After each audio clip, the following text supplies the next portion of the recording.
Hello everyone, welcome back. Today, we're going to recap Tales of Hurting Gods, Episode 4. Previously. Inside the abandoned temple, Shu Ying taught Ruichi the elephant power ox demon fist. While he himself comprehended the great sun body tempering art and successfully broke through to the sixth realm, blood chi manifestation. With Shu Ying's guidance, Ruichi also advanced to the fifth realm, divine elephant manifestation. Later, Shu Ying discovered a secret manual about the Niwan hidden realm inside Ding Quan's storage pouch. Just as the two prepared to leave, the River of Forgetfulness, Nehi River, from the underworld suddenly appeared. Unfortunately, the mountain they were standing on lay directly in the path of the terrifying river. Episode 4 begins. A deafening explosion echoed across the mountains as the Nehi River suddenly changed its course and burst into the mortal world. The dark river surged forward like a living monster, swallowing the foot of the mountain within moments. Wherever its water flowed, trees withered, rocks crumbled, and every living creature was consumed by terrifying yin energy. Shu Ying and the snake demon Ruichi sprinted toward the mountain summit with everything they had. The freezing aura carried by the Nehi River was so overwhelming that even their powerful blood chi could barely resist it. Ruichi's body grew sluggish, nearly entering hibernation from the extreme cold. Shu Ying immediately circulated the great sun body tempering art, forcing blazing blood chi throughout his body while reigniting a campfire inside the only abandoned temple that remained above the floodwaters. However, the moment the fire ignited, it transformed into eerie green flames. Within the ghostly fire appeared countless pale elderly faces with empty white eyes. Their mouths stretched open in silent screams that produced no sound at all. The horrifying sight made both Shu Ying and Ruichi realize that this ruined temple concealed an unimaginably terrifying secret. Meanwhile, at the foot of the mountain, stone mountain god Huang Sibing, a powerful demon king who had been granted divine status, was leading 5 demon followers toward the summit. He unleashed blazing yang blood chi to resist the yin energy surrounding the Nehi River. But the flood rose far too quickly. Within seconds, one fox demon was swept into the river. Its flesh instantly melted away, leaving only a white skeleton carried off by the current. Nearby village gods were also swallowed one after another. Their divine statues shattered, and their souls vanished forever inside the Nehi River. Huang Sibing's 4 remaining demon followers soon met the same fate. In the end, only Huang Sibing himself managed to reach the abandoned temple alive. At nearly the same time, Wei Chu, one of Lingling County's 8 prison wardens, also arrived. He had been pursuing Shu Ying, but the Nehi River suddenly changed course and completely cut off his retreat. 2 fellow wardens and 2 exorcists traveling with him had already perished beneath the underworld river. Although Huang Sibing served the city god while Wei Chu answered to Magistrate Zhou Yang. And despite the fierce rivalry between their factions over Shu Ying's execution, the overwhelming disaster forced them into an uneasy alliance. Neither side dared to fight while the Nehi River threatened to erase everyone. Inside the temple, Shu Ying and Ruichi sat beside the eerie green flames when Wei Chu immediately recognized Shu Ying as the wanted criminal. Mistaking the official for another corrupt officer demanding a bribe, Shu Ying instinctively clutched the few silver coins he had recently obtained. Wei Chu couldn't help laughing. "I don't want your money," he declared. "According to the magistrate's order, I only want your life." Quote. Huang Sibing coldly added that he intended to take both Shu Ying's life and the silver on his corpse. Even so, both enemies agreed to postpone their conflict until they survived the catastrophe.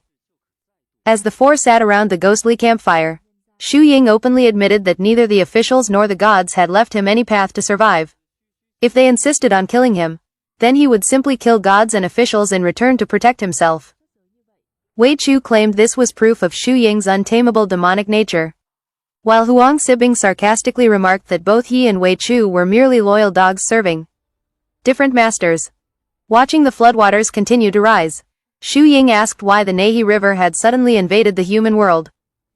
Wei Chu explained that the Nehi River normally existed only within the underworld, transporting the souls of the dead. Small tributaries occasionally connected to the mortal realm to collect ordinary souls. However, when a massive catastrophe caused countless deaths at once, the tributaries could no longer handle the number of spirits. At that point, the main Nehi River itself would change course to collect them. Huang Sibing added that wherever the Nehi River flowed, a horrific mass death had just occurred. Shu Ying couldn't help wondering what unimaginable tragedy had happened west of Lingling County to force even the underworld itself into the human realm. Ruichi then revealed something even more shocking. His family had collected books for generations, preserving records spanning more than 300 years. According to those ancient texts, the Neihi River had changed course once 800 years ago and again during the 14th year of the Tianbao era. Even Huang Sibing and Wei Chu were stunned, as neither of them had ever heard of these ancient historical events. Before long, the Neihi River flooded directly into the abandoned temple. Everyone climbed onto the roof to avoid immediate death. At the same time, both Wei Chu and Huang Sibing secretly arrived at the exact same horrifying conclusion. If the water continued rising, they would kill Xu Ying and Ruichi, then use their skeletons as stepping stones to remain above the deadly river for a little longer. Just as Wei Chu prepared to make his move, an incredible miracle occurred. A dazzling divine light suddenly erupted from the temple's rear courtyard. An ancient bronze bell burst forth with brilliant radiance, and its earth-shaking chime echoed across heaven and earth. The light transformed into an enormous translucent bell-shaped barrier that completely enclosed the temple, forcing the Neihi River backward. Every ghost that crashed against the barrier was instantly shattered into green smoke by the bell's resonance. The freezing yin energy disappeared almost instantly. Only then did everyone realize that the ruined temple had been protecting an unimaginably powerful divine treasure all along. Moments later, the entire mountain began shaking violently. The bronze bell shone even brighter, sending its divine light deep into the ancient well behind the temple. Looking down, Xu Ying noticed enormous black metallic scales slowly moving beneath the darkness. Then, a gigantic vertical blue eye slowly opened. It was so enormous that it nearly filled the entire bottom of the well. The instant Xu Ying looked into it, countless whispers flooded his mind, filling his consciousness with endless foreign thoughts. Something terrifying sealed beneath the well had awakened. Seeing Xu Ying frozen in place, Huang Sibing, Wei Chu, and Ruichi instinctively looked into the well as well. Within moments, all four completely lost awareness. Only when the bronze bell rang once more did they regain consciousness. To their horror, their hands were covered in blood as they desperately pulled a gigantic iron chain from the bottom of the well. Even Ruichi had unconsciously wrapped his tail around the chain to help pull it upward. The chain stretched for dozens of meters, soaked in foul-smelling black blood, while more than a dozen human skeletons were dragged up alongside it. None of them remembered when they had fallen under the eye's control or what monstrous existence they had almost released. Suddenly, the enormous eye vanished. The water inside the well transformed into boiling blood that rapidly surged toward the surface. The bronze bell rang again, snapping everyone awake. They immediately released the chain, which crashed back into the depths of the well as the blood slowly receded. Then a gentle sigh drifted upward. It sounded like the sorrowful voice of a young woman mourning her endless imprisonment. The sweeter and more beautiful the voice became, the more terrified everyone felt. Looking deeper into the well, Xu Ying saw that the chain was attached to a black coffin. The coffin plunged toward the bottom until a gigantic triangular mouth filled with razor-sharp teeth suddenly opened beneath it and swallowed the coffin whole. The chains dangled from the creature's mouth like grotesque whiskers. As the monstrous beast began rushing upward, Xu Ying instantly grabbed Ruichi and fled. An earth-shattering roar erupted from the well. Huang Sibing and Wei Chu were blasted backward as blood poured from their eyes, ears, noses, and mouths. The entire stone mountain trembled as though it were about to collapse. The roar collided violently with the bronze bell's divine sound, creating devastating shockwaves that hurled Xu Ying and Ruichi across the courtyard. Outside the temple, the Neihi River also became increasingly violent. Something monstrous beneath the river attacked the bronze bell's protective barrier from outside, while the imprisoned creature attacked from below. The combined assault caused the barrier's light to grow weaker and weaker. Knowing they would certainly die if they remained outside, Xu Ying forced every ounce of blood qi through his battered body while dragging the unconscious Rui Qi toward the Great Hero Hall. Blood poured from his eyes, ears, nose, and even every pore of his skin. His heart pounded violently, threatening to burst at any moment. After an agonizing struggle, he finally collapsed inside the Great Hero Hall, where the terrifying roar had become much weaker. At that moment, even greater enemies appeared. Towering godlike figures emerged upon the Neihi River. Although they resembled divine beings, they radiated an existence even greater than ordinary gods. Each wielded enormous weapons capable of tearing apart the bronze bell's barrier. Every strike created another opening, allowing more Neihi water to pour inside. A gigantic pale hand reached through one of those openings, attempting to seize the bronze bell itself. The bronze bell immediately rang. Its overwhelming power shattered the giant hand into pieces. One severed finger flew through the great hero hall and embedded itself into the temple gate. Ancient runes carved upon the gate suddenly ignited, burning the enormous finger into ashes. Soon afterward, another terrifying weapon appeared.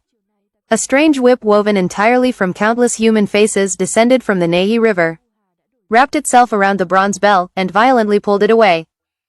The pavilion supporting the bell instantly collapsed. With the bronze bell removed from above the well, the imprisoned monster's roar became even more furious. Xu Ying watched countless white ribbons descend from the Nehi River into the well, working together to rescue the sealed coffin. Only then did he finally understand the horrifying truth. The Nehi River's appearance was never a natural disaster. Someone had deliberately created a massacre on a massive scale simply to force the Nehi River into the mortal world, weaken the bronze bell's seal, and free whatever had been imprisoned beneath the well. The bronze bell itself seemed enraged. Breaking free, it shattered the monstrous whip before soaring into the sky to battle the mysterious, godlike beings above the Nehi River. Each thunderous ring destroyed another seemingly invincible existence. Some exploded into blood and flesh. Others crumbled into dust. Creatures that possessed unimaginable divine power were annihilated as effortlessly as insects. Despite the bronze bell's resistance, the Nehi River continued flooding the great hero hall. Xu Ying had no choice but to carry Rui Qi onto the rooftop. Looking down into the courtyard, he saw Huang Sibing and Wei Chu both on the verge of death. Huang Sibing had already lost all the flesh on his left leg. Wei Chu balanced upon a rotten willow trunk while his right leg was gradually stripped down to white bone by the Nehi River. Meanwhile, inside the well, countless white ribbons continued pulling the black coffin upward. It finally reached the mouth of the well. Just then, the first rays of dawn appeared. As sunlight spread across the mountain, the Nehi River gradually faded away. The terrifying battle, the giant beings, and even the bronze bell vanished as though everything had been nothing more than a dream. Only a dry riverbed remained, filled with dead trees and countless scattered bones. Returning to the rear courtyard, Xu Ying discovered that the bronze bell had completely disappeared. The well had also fallen silent. Standing beside it was an incredibly beautiful young woman dressed in white, quietly combing her long hair. She turned and smiled at Xu Ying. Her smile was so gentle and beautiful that time itself seemed to stop. But as sunlight touched her body, she vanished. Only the black coffin remained. Moments later, it shattered its chains, shot into the sky, and disappeared beyond the horizon. Xu Ying immediately understood. The being sealed beneath the ancient well had finally escaped. When everything settled, Wei Chu collapsed unconscious after the flesh on his right leg had completely disappeared. Huang Sibing had likewise lost all the flesh below his left knee, though he silently endured the pain. Xu Ying used the morning sunlight to circulate his cultivation technique and rapidly recover his injuries. Yet he knew the greatest danger was no longer the Nehi River. It was Huang Sibing. Both of them quietly healed themselves, racing to recover enough strength to strike first. Huang Sibing advised Xu Ying to flee while he still could, admitting that with one ruined leg he could never catch him. But Xu Ying firmly refused. Rui Qi was still unconscious. Even though he had once been a snake hunter and Rui Qi was a snake demon, Xu Ying had already accepted him as a true friend. Huang Sibing couldn't understand such a friendship between a human and a demon. Suddenly, Xu Ying let out a thunderous roar. His blood qi erupted with overwhelming force. He smashed apart the rear hall, tore down a massive bronze pillar, lifted the enormous weapon onto his shoulder, and charged directly toward the stone mountain god. He had already made up his mind. Before more gods and officials arrived to hunt him down, he had to end this battle as quickly as possible. And that's the end of episode 4. If you enjoyed this recap, don't forget to like the video, subscribe to the channel, and turn on the notification bell so you won't miss the next episode. Thanks for watching, and I'll see you in the next recap.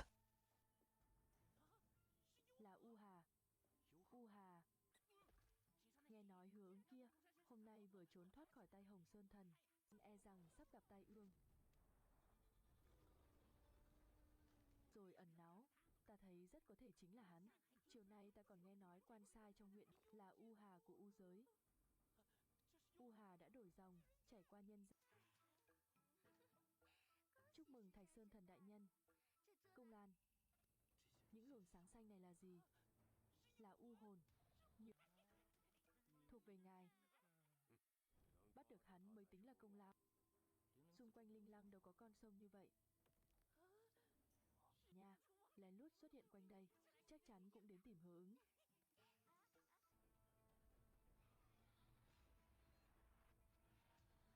Lào bắt giữ Hứa Ứng, nhất định sẽ thuộc về đại nhân.